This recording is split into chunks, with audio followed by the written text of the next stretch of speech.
Yo, what's up guys, my name's Hakiii, and a lot of the time GTA players like doing things solo. You're not always gonna have a friend online to help you complete a mission or eliminate a griefer in an online session, so here are the must-haves all solo players need, beginning with a good motorcycle. Now I'm gonna give you 4 total options, 2 cheap options and 2 more expensive options. For people on a budget, the 2 motorcycles you're gonna be looking at, the first one is the Batty 801 for only $15,000 in the Southern San Andreas website. After upgrades and customization, you're probably going to be looking at about $100,000 spent, which is extremely cheap for GTA terms. Then the second option is the BF400 for $95,000, so also under $100,000 spent, which is extremely cheap. This one would be better for off-roading, and it's a really good choice for off-road races as well. And for people that could go rogue with their money, you have the Western Power Surge. It's an electric motorcycle for over $2 million, and only for people on PS5 and the Xbox Series X and S, you have the HSW motorcycle of the Hakiii Drag. Easy way of making over $250,000 completing the HSW time trial, so the Hakiii Drag is perfect for that. In that case, with the Hakiii Drag HSW, not only do you have a super fast vehicle that could get you from point A to point B super fast, but it's also a great money maker for you with the time trials. This one's also going to be making you spend over $2 million though, so keep that in mind. Next must have as a solo player in GTA Online has to be a good set of weapons. We're gonna choose one weapon from each of the weapon classes that is considered the most important in that category. Starting with the pistols, the number one pistol you should have is the AP pistol. I know I just said one weapon from each of the weapon classes, but let's just do one honorable mention for the pistols. The Up and Atomizer could be a really useful weapon. And explosives, you definitely want to go with the good old sticky bombs. For launchers, you definitely want to go with the homing launcher over the RPG, just because it could actually lock on to other players and police if you needed to. Obviously, a regular RPG can't do that, so definitely go with the homing missile launcher. The most efficient one in shotguns is the assault shotgun. I would definitely prefer it over the pump shotgun. That's just me. I prefer rapid fire weapons. Snipers, you want to go with the heavy sniper, kind of an obvious one. And the ARs, I recommend going with the carbine rifle. It's relatively cheap and it's a great all-around weapon. Close, medium, and long range, although preferably you want to be using it for medium range combat. Finally, in machine guns, you want to go with the Combat MG. Now, not just the regular Combat MG, but actually the Combat MG Mark II. And this is a great segue into our next must-have, which is the Weapon Workshop. Now, the Weapon Workshops are kind of like an extension to different properties you can buy. So that could be inside of the cab of your MOC or in your Freak Shop property. You can also get it in the arcade. The agency also has the Weapon Workshop. Basically, it lets you upgrade weapons to special variants like Mark II variants basically, which makes the weapon overall better and it gives it more options for upgrades and customization of the weapon. The main weapons I use that I actually have the Mark II variant on are the Combat MG, of course, and the Heavy Sniper, so I definitely recommend upgrading the Heavy Sniper to the Mark II variant. There's several different types of special ammo you can equip on the Heavy Sniper, and I chose the explosive rounds. You heard that right, it's literally an explosive sniper. That is super OP. You can blow up vehicles within just a few shots, and shooting other players is also very effective with it. It's actually gonna knock them down to the ground after you shoot them with a heavy explosive sniper. If you're in combat with another player, he has to have full health, which makes it a 2-shot kill to get him. All other situations, it's a 1-shot kill with this thing. Plus, even if the other player has full health and full armor, the first shot knocks him down to the ground and then he can't really do anything, so all you need to do is just finish him off with the second shot. And so as long as you hit your shots with this thing, you are all good to go. This weapon is deadly. Next must have is to have a weaponized vehicle. Now, unfortunately, this can't be cheap whatsoever, so we're only gonna have expensive options for this one. One good option would be the Pegassi Toreador for $4.25 million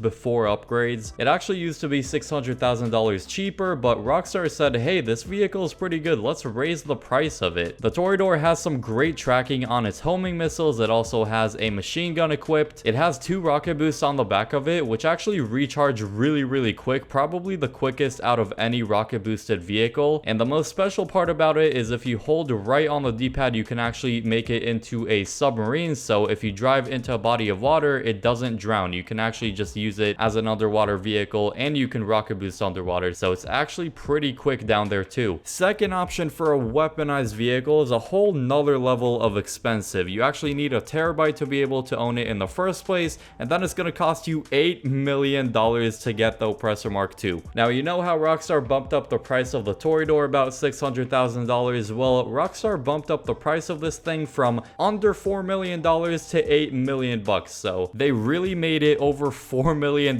more expensive. That is ridiculous. I really don't expect everyone to have that kind of money, so this one's only for the rich of the rich. A must-have property for money making that solo players need to own is the agency. When it comes to the variety of different ways of making money within a property, the agency is easily number one on the list. When you own an agency, you actually get Franklin as a contact on your phone. You can call him up and you have two different options, either to start up a security contract, which pays anywhere between $35,000 to $70,000. Really depends which one you get and which difficulty the mission actually is for you. The second Franklin option is requesting a payphone hit. It's gonna mark a blue telephone icon somewhere near you on the map. You go up to it, press right D-pad, and then you get a target assassination mission. Both of these only take about 5 to 10 minutes to complete, and for payphone hits, they pay about $45,000. They actually used to pay $85,000, including the assassination bonus, but for some reason, there goes Rockstar reducing the payout amount of these missions, unfortunately. All I'm saying is, if you're gonna boost the price of certain vehicles by so much, at least don't reduce the payouts of missions like payphone hits and also the Cayo Perico heist. I think that's a rant for another video, but another great money method is the Dr. Dre contract. That's the main heist inside of the agency. It's a set payout of $1 million, and in total, the setups and the heist finale itself take about an hour and a half to complete. Now, you also have a passive money-making safe inside of the agency, so this is another great segue into the next one, which is passive money. For the agency safe, the more security contracts you complete, the more passive money you're gonna generate every 48 minutes, and it's just a nice thing to go and collect every once in a while. It's just free money, basically. As you're playing the game, you generate money. The best passive money in the game, hands down, has to go to the nightclub, so I would recommend owning a nightclub solely for the purpose of passive money generating. As long as you keep reassigning DJs to keep your popularity bar up, you're going to be generating $50,000 every 48 minutes, and that's actually a lot. It caps at $250K, so definitely worth collecting because that is a lot of money passively. For people that are well into the journey of GTA Online and are a bit more advanced, you also have passive money with the arcade and the salvage yards, so collecting all of those can actually make you a lot of money long term. Then for some must-have super and sports cars, because everyone loves super and sports cars in GTA Online, the best ones to own if you're on a budget would be the Zentorno. It's only $725,000. For a supercar, that's very cheap and it's actually well worth the money. If you have a bigger budget, definitely go for the Benefactor Krieger. And then two options for sports cars. One is the Tally GTO and the second is the Omnis EGT. The Omnis EGT is actually very special, not only because it's electric, but it's also a Monitech upgradable. So speaking of the agency earlier, owning an agency, you get a vehicle workshop, and only inside of the agency vehicle workshop you can put on Monitech upgrades, one of them being the missile lock-on jammer, so no weaponized vehicle can lock onto you and you are completely safe roaming around the streets of Los Santos. Another property which I consider to be a must-have is the CEO office. The CEO office isn't as good for money making as, let's say, the agency, but there's a lot of special abilities and special features that come with it that really are super useful. Firstly, the CEO office has a maximum of 3 office garages, 3 20-car garages, and those garages are some of my favorite and coolest looking garages in the game. I love them. Great for vehicle storage. And then inside of your office, if you go up to the assistant, you have a few different options. One option is snacks, so you can get completely free snacks from your assistant, so you can stack them up if you're about to play a heist or something like that. Another option is calling down any vehicle from any garage, so you have full access to any of your garages, not just your office garages. That's pretty convenient right there. And you can also call up some random vehicles as well that you already own, like for example the Buzzard. I actually like to do this outside, so if you go in the interaction menu, go into the CEO menu, CEO vehicles, you can call in any vehicle from a nice variety, like for example the Buzzard. So you can click on the Buzzard and within seconds it spawns right next to you. Very convenient to have a fast and weaponized helicopter spawn right next to you like that. There are also the CEO abilities, which are extremely useful. A lot of people use them all the time. For example, like Ghost Organization, it's off the radar just for a longer period of time, so honestly everyone prefers a Ghost Organization than off the radar, although it's a little more expensive. I mean, it's $12K. The other popular popular option is bribing authorities for $15,000. So if you have a 5-star wanted level or just any wanted level, you can bribe the cops, and then you have a set couple minutes that you can do whatever you want in GTA Online. You can blow up vehicles, you can do whatever, and the cops will just not care. It's basically the cops turning blind eye, which is really cool. There's some other really cool features, but one of them that I like the most is the VIP work. So it's quick little missions that you can do, and it's pretty decent money methods to do every once in a while. I enjoy them. Drop a like if you went on to find this video helpful. Subscribe if you are new. Help us get to 200,000 subscribers. That would be much appreciated. Now click the video on screen now for the most fun things you can do when bored in GTA Online.